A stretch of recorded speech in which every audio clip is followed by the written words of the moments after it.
Hello, I'm Barry Winbolt, and this is TinyCast. In each episode, I take just 5 minutes to raise a topic, give advice, or just talk about something that concerns our well-being and how we show up in the world. This is based on my 30-odd years as a psychologist, working with individuals and organizations to help people get a better handle on their lives.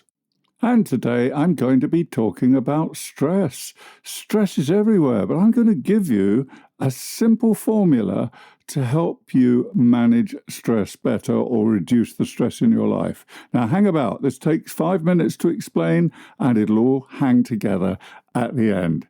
Now, stress is everywhere. We all experience it to some degree, but although we acknowledge it and it gets talked about a lot, the advice we get is often rather banal and not a lot of practical value, not in the immediate anyway. Slow down, simplify your life, get a hobby. But when you're feeling overwhelmed, under pressure and stress, you might need something else. So my way starts with 3 simple questions that lead you straight into thinking about what you might do to reduce the stress that you are experiencing. And the first of those 3 questions is, do I really need to be doing this? Ask yourself that question. Do I really need to be doing this?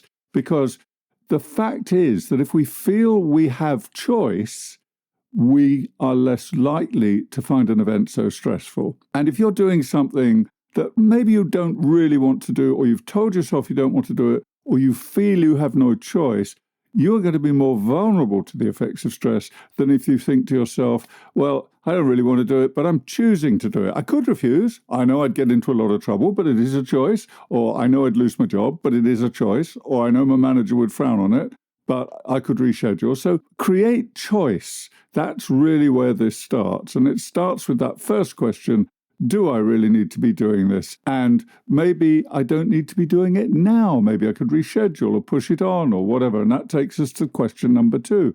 Can I remind myself why I'm doing this? Sometimes in responding to the daily demands, we forget what's in it for us. So I've already introduced the idea of choice, and perhaps there's another payoff for you. Maybe it's a longer-term gain, like saving for a mortgage or keeping a job just until you can get something better or whatever it happens to be, but you need to identify what's in it for you. Anytime you're just doing something because somebody else asks you, requests it, tells you, whatever it happens to be, you're in a more vulnerable position than if you find something in it, some nugget, some gem that makes it of value to you. And a third question. Once you've got the answer to those first 2 questions, or some sort of answers, what short-term gains can I find to keep my motivation alive? And there are a number of ways of doing this. One is count your daily successes. Each day at the end of the day, before you go to bed, whatever it happens to be, make a quick list of what's gone right for you that day. What else motivates you in what you're doing? Find something in the job you really like. If you've got something you don't want to do, you've got to find something in it to motivate yourself. And you can't do that if you're stressed and resentful and things are just getting on top of you. So that's a quick recipe. I know it works because I use it in my work all the time. I've used it for myself. 3 questions that I ask of myself or my clients. Do I really need to be doing this? Do I really need to be doing it now is another get out because I might be able to reschedule. Can I remind myself why I'm doing this? What brought me into it? What's my end game? What's the ultimate goal? And finally, what short-term gains can I find? We all need somebody to get up for in the morning. We all need motivation. We all need something that gives us a bit of satisfaction, enjoyment, or pleasure. So what short-term gains can you find to keep your motivation alive? So there are my 3 questions to help you combat the effects of stress. Go to it, see how you get on.